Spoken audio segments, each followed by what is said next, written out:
السلام علیکم ورحمۃ اللہ وبرکاتہ۔ جب آپ اجمیر معلیٰ میں آئے تو آپ جہاں بیٹھے وہاں سے اٹھایا گیا یہ کہہ کر کہ راجا کے اونٹ بیٹھتے ہیں یہاں پر، اٹھ جاؤ۔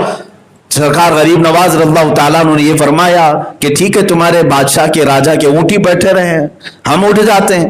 وہ اونٹوں کو بٹھایا گیا، اس کے بعد وہ اونٹ اٹھتے ہی نہیں تھے۔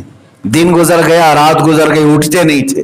مار مار کر کے کھینچا گیا، اٹھتے نہیں تھے۔ اس لیے کہ غریب نواز کی زبان سے یہ نکلا تھا کہ اونٹ ہی بیٹھے رہے۔ گفت ہے او گفت ہے خدا بوت، فارسی میں کہا گیا اللہ کے ولی کا جو قول ہوتا ہے وہ در حقیقت رب ذوالجلال کا کلمہ ہوتا ہے، اللہ تعالیٰ کی طرف سے ہوتا ہے۔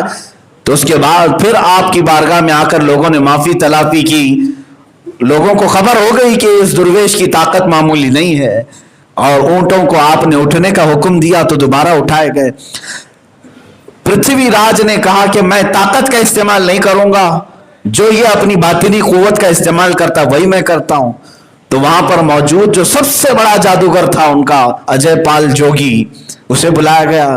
بڑے انعامات اکرامات ساری چیزوں کا اعلان، اور اس کے ساتھ ایک بڑی فوج آئی۔ اب یہ جو مقابلہ ہوا جادو کا، ایک جادو کا اور ایک اللہ کے ولی کا۔ ولی کی کرامت ہوتی ہے، سحر اور شعبدہ بازی نہیں ہوتی۔ اجے پال جوگی نے آگ پھینکنا شروع کیا، لیکن ان میں سے آگ کی ایک چنگاری بھی غریب نواز کے جبے کو نہیں جلا سکی، اس لیے کہ وہ جھوٹی آگ تھی۔ جادو کی نظر بندی ہو سکتی ہے۔ پتھر پھینکنے کی کوشش کیا، آپ نے حصار فرما لیا تھا، اپنے ارد گرد گھیرا بنایا، آپ اور آپ کے مریدین تھے، ایک پتھر بھی اس دائرے کے اندر داخل نہیں ہوتا۔ اللہ جس کی مدد فرمائے میرے عزیزو، اس نے اپنی طاقت و قوت سے ہوا میں اڑنے کا عمل دکھایا۔ ہوا میں اڑنے کا عمل، سرکار غریب نواز کی لکڑی کی جو کھڑاؤں تھی، چپل نالیں، آپ نے اسے حکم دیا اور کھڑاؤں اوپر اڑی اور اس کے سر کو مارتے ہوئے نیچے لے آئی۔ ابھی آخری بات تھی، اس نے ہر طرح کے حربے اپنا کر دیکھ لیے۔ اس کے بعد اسے پتہ چل گیا جادو کا مقابلہ جب جادو سے ہوتا ہے تو ایک سے بڑھ کر ایک جادو دکھائے جا سکتے ہیں، لیکن یہاں جادو کا مقابلہ جادو سے نہیں اللہ کے ولی سے ہے، اور کرامتیں ہیں جادو کو تو تہس نہس کر دیتی ہیں۔ اجے پال جوگی تھک ہار کر کے کہا میں ہند کا سب سے بڑا جادوگر ہونے کا فخر رکھتا تھا، مگر تمہارے جیسی طاقت میں نے آج تک نہیں دیکھی، اور سب کے سامنے تمہاری چپلوں نے مجھے نیچے اتارا ہے، تو پھر اگر غریب نواز کا ہاتھ پڑے تو پتہ نہیں کہاں تک چلے جائے، پیر پڑے تو پتہ نہیں تحت الثری میں پہنچ جائے۔ اس نے اسی وقت سرکار غریب نواز رضی اللہ تعالیٰ عنہ کی بارگاہ میں شرف اسلام سے وابستہ ہوا اور بیعت بھی کیا۔ آپ نے اس کا نام عبداللہ بھی رکھا۔ سرکار غریب نواز رضی اللہ تعالیٰ عنہ کے مقابل میں جو آئے اور وہ سب دائرہ اسلام میں داخل ہوتے رہے۔ ان تمام واقعات سے مجھے ایک بات سمجھ میں آتی ہے، عطائے رسول کا لقب بالکل پرفیکٹ ہے سرکار غریب نواز کی شان کے لیے، اس لیے کہ میرے آقا صلی اللہ تعالیٰ علیہ وسلم کی آل میں سے بھی ہیں، اولاد میں سے بھی ہیں، اور عالم ہونے کے اعتبار سے نائب رسول بھی ہیں۔ حضور اکرم صلی اللہ تعالیٰ علیہ وسلم کے پاس جس طرح دشمن آتے مارنے کے لیے، قتل کرنے کے لیے، لیکن اخلاق رسول دیکھ کر وہ متاثر ہو جاتے، اسلام میں آتے۔ اللہ کے نبی صلی اللہ تعالیٰ علیہ وسلم نے اپنی یہ عطا غریب نواز کو بھی عطا کی تھی، جو بھی دشمن آتا تھا وہ آپ کا مرید بھی ہو جاتا، یہاں تک کہ عورتیں بھی آئیں بہکانے کے لیے غریب نواز رضی اللہ تعالیٰ عنہ کی بارگاہ میں، کئی دن تک آتی رہی۔ سرکار غریب نواز رضی اللہ تعالیٰ عنہ نے انہیں بھی اسلام میں داخل کیا۔ سب وہاں کے انا ساگر کا پانی بند کیا گیا، راستے روکے گئے۔ یہ ساری تکلیفیں جو میں نے عرض کیا اسلام کی شوکت کو روکنے کے لیے، اسلام کی بڑھتی ہوئی توانائی اور قوت کو روکنے کے لیے۔ اے مسلمانوں، اگر آج آپ کو ایسا لگتا ہے کہ کوئی دوسرا پرتھوی راج ہماری مسجدوں کو روکتا ہے یا ہمارے مساجد اور منابر اور معابد کے لیے روڑے اٹکاتا ہے، تو ڈرنے کی بات نہیں۔ جو غریب نواز کی قوم ہند میں آباد ہے، انشاءاللہ العزیز، جیسے اجمیر معلیٰ میں میرے مولا نے مدد فرمائی تھی، ہند کے غریب نواز کی مریدین کی آج بھی مولا ویسی مدد نازل فرمائے گا۔ شرط یہ ہے کہ یہ ہندی مسلمان سرکار غریب نواز کے مشن پر تو آ جائیں، آپ اپنے مشن پر آ جائیں، آپ اپنی توانائی اور قوت یہاں پر دنیا حاصل کرنے کے لیے، عیاشی کے لیے نہ لگاؤ۔ اے جوانوں، اے نوجوانوں،